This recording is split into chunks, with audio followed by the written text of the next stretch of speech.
Hello, ഇന്ന് നോമ്പ് തുറക്കാൻ ഒരു ചെമ്മീൻ പോളയായാലോ? എല്ലാവർക്കും ഇഷ്ടമാവും. അടിപൊളി ടേസ്റ്റാണ്. എല്ലാവരും ഒന്ന് ട്രൈ ചെയ്ത് നോക്കി ഫീഡ്ബാക്ക് ഒന്ന് അറിയിക്കാം. നിങ്ങൾക്ക് ചാനൽ ഇഷ്ടമാവുകയാണെങ്കിൽ പ്ലീസ് ഒന്ന് സബ്സ്ക്രൈബ് ചെയ്ത് ലൈക്ക് ചെയ്ത് ആ ബെല്ലൈക്കൺ ഒന്ന് അമർത്തുക. അപ്പോൾ ഞാനിടുന്ന ഇതുപോലുള്ള വീഡിയോസിൻ്റെ നോട്ടിഫിക്കേഷൻ നിങ്ങൾക്ക് കിട്ടും.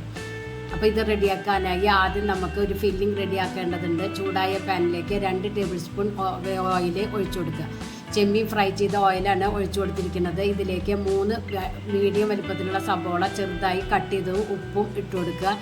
3 പച്ചമുളക് ചെറുതായി കട്ട് ചെയ്തതും 1 ടീസ്പൂൺ ഇഞ്ചി വെളുത്തുള്ളി പേസ്റ്റ്, 1/4 ടീസ്പൂൺ മഞ്ഞൾപ്പൊടി, 1/2 ടീസ്പൂൺ കുരുമുളക് പൊടി, 1/2 teaspoon garam masala, 1/2 teaspoon chicken masala, ഒരു നുള്ള് ഉപ്പ്, 1/2 ടീസ്പൂൺ മുളക് പൊടി ഇട്ടിട്ട് നല്ലതുപോലെ വഴറ്റിയെടുക്കുക. പൊടികളുടെ പച്ചമണം മാറിയതിന് ശേഷം ഇതിലേക്ക് ഉപ്പ്, മഞ്ഞൾ, കുരുമുളക് പൊടി, മഞ്ഞൾപ്പൊടി തിരുമ്പി ഫ്രൈ ചെയ്തെടുത്തതാണ്. അത് ഇതിലേക്ക് ഇട്ട് കൊടുക്കുക. കുറച്ച് മല്ലിയില ഇട്ട് കൊടുത്ത് 2 മിനിറ്റ് നേരം ഫ്രൈ ചെയ്തെടുക്കുക.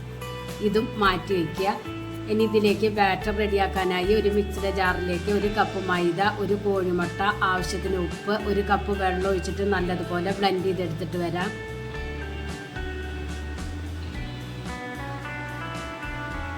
ഇനി ചൂടായ പാനിലേക്ക് 1 ടീസ്പൂൺ ബട്ടറോ നെയ്യോ ഒഴിച്ചു കൊടുക്കുക. അതിന് മുമ്പ് ഒരു പാൻ നല്ലതുപോലെ ചൂടാക്കിയതിന് ശേഷം അതിൻ്റെ മുകളിൽ വേണം ഈ പാൻ വെച്ച് കൊടുക്കാൻ. അതിലേക്ക് ഈ ബാറ്റർ ഒഴിച്ച് 1 മിനിറ്റ് നേരം മൂടി വയ്ക്കുക. ഇനി ഇതിലേക്ക് ഈ ഫില്ലിംഗ് വെച്ച് കൊടുക്കുക. ഫില്ലിങ്ങിൻ്റെ മുകളിൽ ബാക്കിയുള്ള ബാറ്റർ ഒഴിച്ചു കൊടുക്കുക. ഫില്ലിംഗ് കവർ ചെയ്യണ വിധത്തിൽ വേണം ബാറ്റർ ഒഴിച്ചു കൊടുക്കാൻ.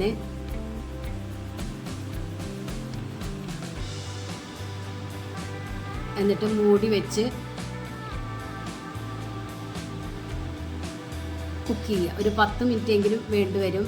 ഇതിൻ്റെ മുകളിൽ തക്കാളി കട്ട് ചെയ്തിട്ട് കൊടുക്കുക. മല്ലിയില വേണമെങ്കിൽ നിങ്ങൾക്ക് ഇട്ട് കൊടുക്കാവുന്നതേ ഉള്ളൂ. ഒരു 10 മിനിറ്റ് കഴിഞ്ഞതിന് ശേഷം വേറൊരു പാനിൽ കുറച്ച് ബട്ടർ തടവി അതിലേക്ക് ഇത് കൊട്ടിക്കൊടുത്ത് വീണ്ടും 2-3 മിനിറ്റ് നേരം കുക്ക് ചെയ്യുക. എന്നിട്ട് ഇതൊരു പാത്രത്തിലേക്ക് ഇട്ട് കൊടുക്കുക. അടിപൊളി സ്നാക്സാണ്. നോമ്പിന് കഴിക്കാൻ അടിപൊളി സ്നാക്സാണ്. എല്ലാവരും ഒന്ന് ട്രൈ ചെയ്ത് നോക്കുക. എന്നിട്ട് ഫീഡ്ബാക്ക് ഒന്ന് അറിയിക്കുക. Thank you.